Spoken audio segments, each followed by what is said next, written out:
Ground छ नि ठुलो हामीले 5 क्लासको जिल्ला स्तरीय एक्जाम दिएको यो ठाउँमा। ठिक छ जति खन्यो नि त्यो तल जाने अरे के। तर त्यो चट्टान चाहिँ अब एकै दिनमा कोरेर बनायो अरे के। हाम्रो केदारेश्वर माध्यमिक विद्यालयमा चाहिँ राम्रो गरेका छन् हैन यहाँको प्रले पनि। आज हामी छौँ हाम्रै शिखर नगरपालिका वार्ड नम्बर 1 मा पर्ने केदारेश्वर कपललेकी। यो प्रिभियस ब्लगमा मैले तपाईँलाई भनेको थिएँ नि त यो ठाउँ पनि जानुपर्ने छ भनेर। सो फाइनल्ली बल्ल आइहाल्छ यो ठाउँलाई एक्सप्लोर गर्न। 12 वर्षपछि लाग्नेवाला लक्ष्य होम जहाँ हो त्यो बेलामा आएको थिएँ म र त्यसपछि अनि आज आइयो कति वर्षपछि। सो यहाँ feeling really happy right now. अब यहाँ रोशन पनि भेट्न गइरहेछ आफ्टर लङ टाइम। यहाँ टिचिङ गरेर जब गरिरहेछ। उसलाई सब थाहा छ यो ठाउँको बारेमा, त्यही भएर यो ठाउँको डिटेलिङ चाहिँ उसले दिन्छ। तबसम्म हामी यसो अलिकता यो ठाउँको आसपासले राउन्ड लगाइरहेछौँ। ठिक छ ल, जय केदारेश्वर। अब के हुन्छ कस्तो हुन्छ विस्तारमा भन्दै गरौँला। हाम्रो रोशन दोस्त यहीँ हो सायद पढाउने। त्यहाँ अब विद्यालयहरू पनि छन्, कलेजहरू पनि छन्। अब नास्ता पानी जलपानी गर्नलाई पनि यो खोल्नुपर्ने अवस्था पनि हो। यो सुविधाहरू मिलिरहेको छ नि त विद्यार्थीहरूलाई पनि। त्यो ग्राउन्ड छ नि ठुलो हामीले 5 क्लासको जिल्ला स्तरीय एक्जाम दिएको यो ठाउँमा। ए यो ग्राउन्डमा यो ग्राउन्डमा दिएको धेरै ठुलो त्यो ग्राउन्ड। आजकल त छोटो बनाइसक्यो, यता घर थिएन। त्यो स्कुल पुरानो त्यो स्कुल मात्र थियो पहिला। यो नयाँ परिवर्तन डेभलप गरेको राम्रो पढाइ हुन्छ भन्छ नि कपालले केदारेश्वरमा। हुन्छ। मेरो साथी त्यो इन्जिनियरिङ पार्टहरू पढाउँछ उसले। इलेक्ट्रिकको पार्टहरू हुन्छ नि, कम्प्युटर इलेक्ट्रिक पार्टहरू त्यो सम्बन्धी धेरै चेन्जेस भएर रहेछ पहिलाभन्दा। त्यो भित्ताडे भन्ने गाउँ हो। भित्ताडे त्योभन्दा माथि फेरि गयो त्यो यो त्रिलोचन भट्टको गाउँ। यो गाउँ के त्यहाँ पिच बनाएको छ अरे त्यो बाटो। यो सलेना यो गाउँ तराईको फाट टाइपको लागिरहेको छ यता त हैन। धेरै राम्रो उब्जनी हुन्छ त्यहाँ। सलेना सिलगढी ओहो यो ओहो हो त दाइ देखियो त्यो सिलगढी। ए सिलगढी हो। ए यो छ नि जिल्ला के भन्नुभएको थियो? जिल्ला कारागार के हो। ठिक त्यही बाटोको त गाउँ हामी छ नि। त्यही बाटो गाउँ माथि। बाबा यति पर छ यार। हामी यति टाढा छौँ। फुच्चेहरूको हालौँ। ओहो खतरा जुम परिरहेछ नि त यहाँ मस्त। राम्रो ठिक छ। विद्यार्थीहरूको एकदम वेल डिसिप्लिन है। लुगाहरू क्या दामी निट एन्ड क्लिन। पाहाडतिर एडुकेसन राम्रो हुन भन्छ। राम्रो आजकल राम्रो भइसकेको छ नि पहिलाभन्दा त। तराईभन्दा बढी डिसिप्लिन हुन्छन् पाहाडको विद्यार्थीहरू जहाँसम्म लाग्छ मलाई। सही छ ल, खुसी लाग्यो जे होस्।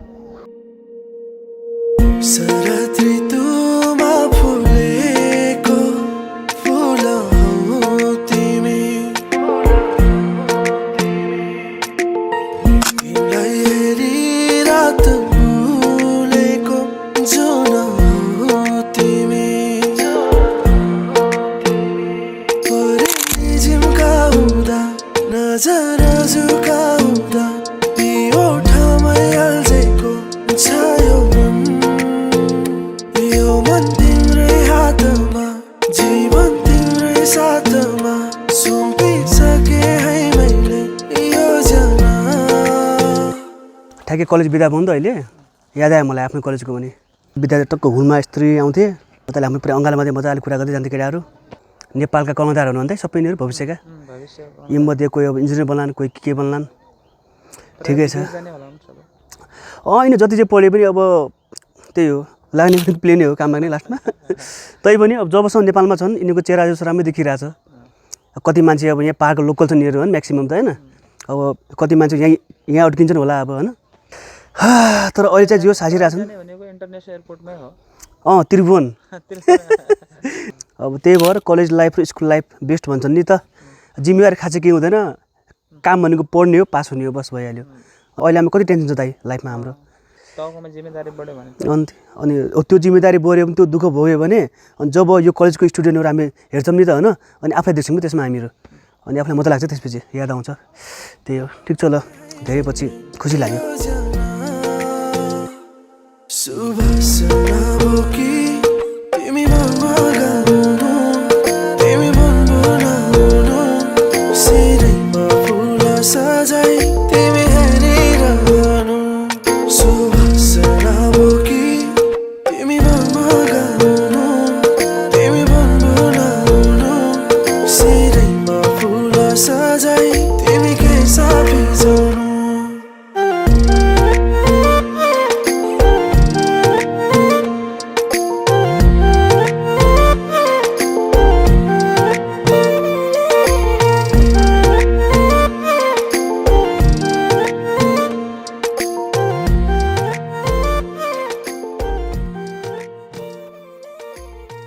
अब हाम्रो इन्टरभ्यू हाम्रो यहाँको सरजीको ओ यार के छ यार ठिक छ ठिक छ आए म पनि बल्ल बिदा भयो केटोको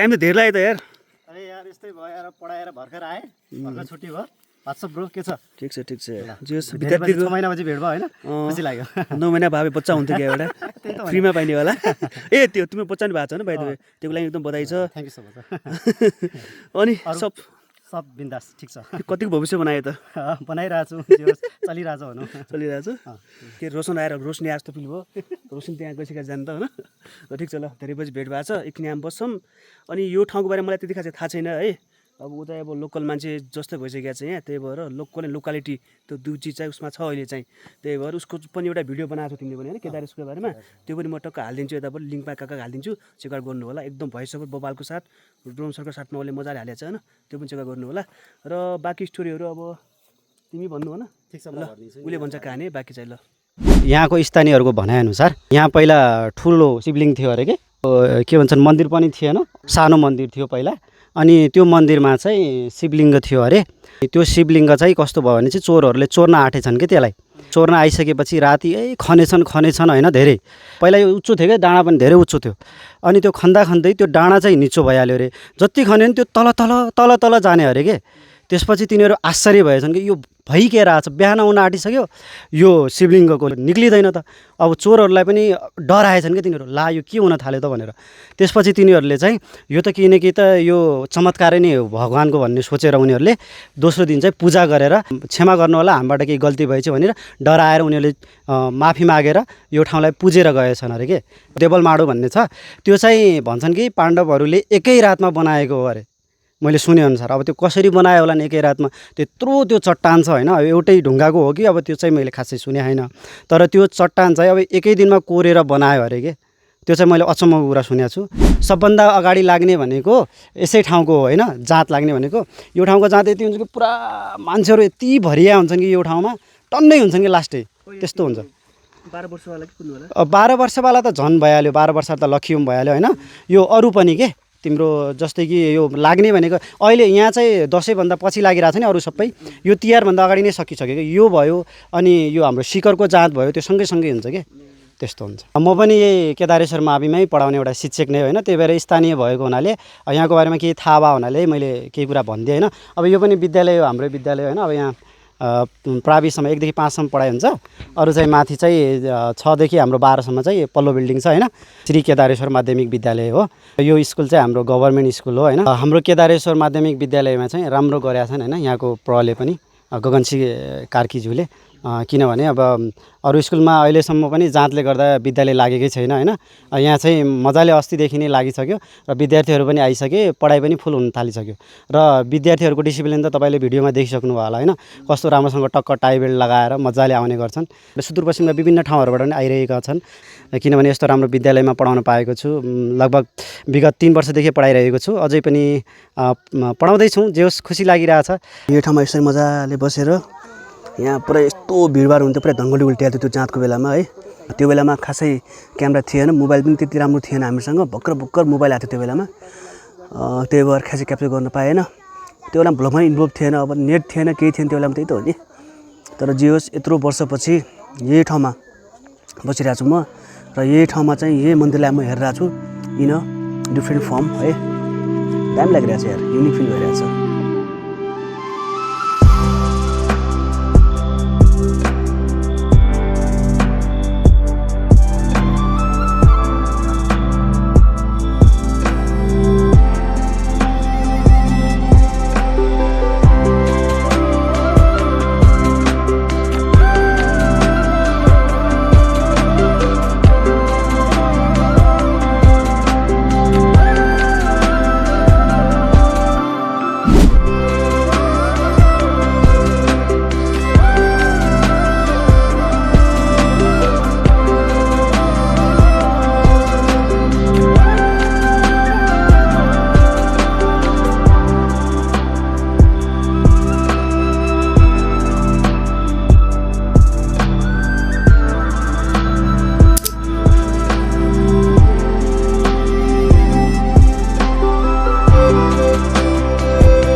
लाग्ने आउँछ घरतिर ल लागौँ त लागौँ अब राति पनि परिसक्यो होइन तिमीहरूलाई पनि गाह्रो साह्रो हुन्छ ठिक छ ल अब यस्तो लङ टाइमसम्म भेट भएपछि बिस्तारै आइहाल्छ टाइम आएपछि गरौँला भिडियो त्यही होला जय हाम्रो के अरे केदारेश्वर तिम्रो प्राइभेट स्कुलमा जय सरकारी स्कुलमा जय भनिदिन्छु टिचिङलाई पनि जय सबैलाई ल जय हाम्रो सुदूरपश्चिम ल बाई